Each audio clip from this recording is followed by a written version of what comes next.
before we get into the story, make sure to subscribe to my channel. It really helps more than you know. It all began in our kitchen, quiet and steady, almost too calm for the storm brewing underneath the surface of our daily routine. She leaned against the counter, swirling a glass of wine between her fingers, wearing that perfectly placed smirk, the kind people wear when they're convinced nothing can touch them. "Relax," she scoffed.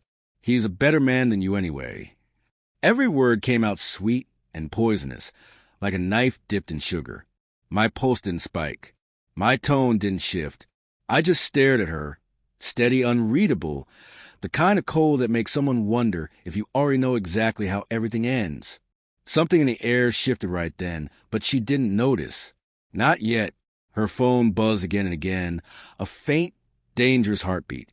Each vibration was a reminder of the life she'd been living behind my back. I didn't need to check it. I already knew. Every deleted message, every clear call log, every hidden photo, months of secrets stacked so high they were collapsing under their own weight. And tonight, the arrogance she had behind was about to eat her alive. I let her enjoy her little moment, let that smirk grow wider, clueless that the better man she kept running to had already put her one move away from losing everything. Then I opened the folder I'd been quietly building on my phone. Inside was everything. Their messages, their photos, hotel confirmations, calendar reminders, screenshots she thought she had erased forever. Proof not just of cheating, but of intention. A roadmap of lies she crafted, step by step, while still wearing a ring tied to promises she had no intention of keeping. It was heavy, suffocating. But I didn't react.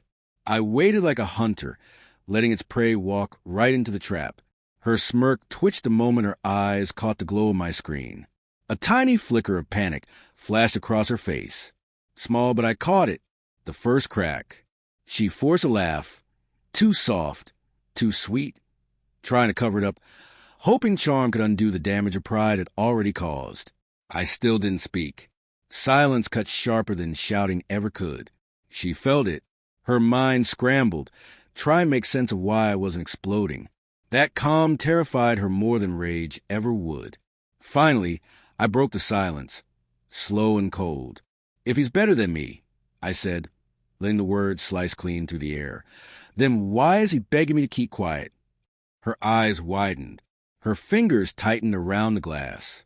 Everything inside her froze as reality snapped into place. Every sneaky meeting, every whisper moment, every lie she stitched together, all of it was laid bare. Then I hit play. The room filled with recordings, her voice, her laugh, her touch, every betrayal amplified through the speaker. I didn't have to accuse her. The proof did the ripping apart for me. She watched herself on the screen, raw and unfiltered, and the color drained from her face. The smugness she'd carried so proudly evaporated, replaced by a fear that climbed her spine like fire. She finally understood. I hadn't just suspected. I knew, and I could prove every piece of it. Her first attempt at saving herself cracked out in a whisper. "It's not what it looks like, please." Her voice broke, but I didn't respond. I let silence be her punishment. No story, no tears, no twisted version of events could rewrite what she had done.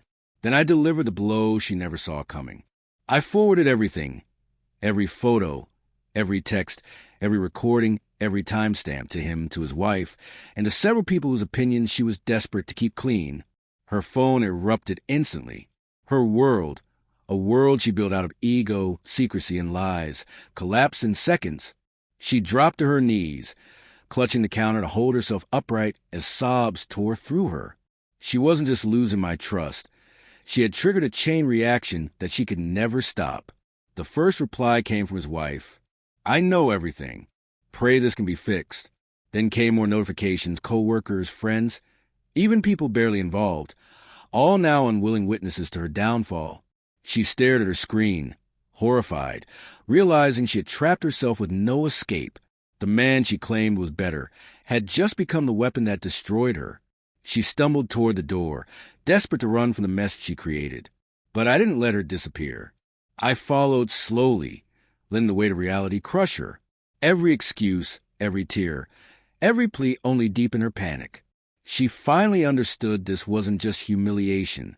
This was the collapse of the life she built on deception. I set an envelope on the table. Screenshots, messages, recordings. Every truth she tried so hard to bury. Her legs buckled. Her voice trembled. Please, I can explain. But we both knew there was nothing left to explain. She risked everything for a moment of superiority. And now she stood in the ruin she created. I walked past her trembling body, my voice quiet and cold. You wanted a better man, I said. Go find him, if he still wants you after this. Outside, his wife was already there, furious but composed, holding every piece of evidence. She wasn't there to negotiate. She was there to end things. My wife's eyes blew wide with terror. She had lost everything, my trust, her reputation, her imagined control. And as I closed the door behind me, leaving her collapsed and sobbing, I knew the weight of this night would follow her forever, exposed, broken, powerless.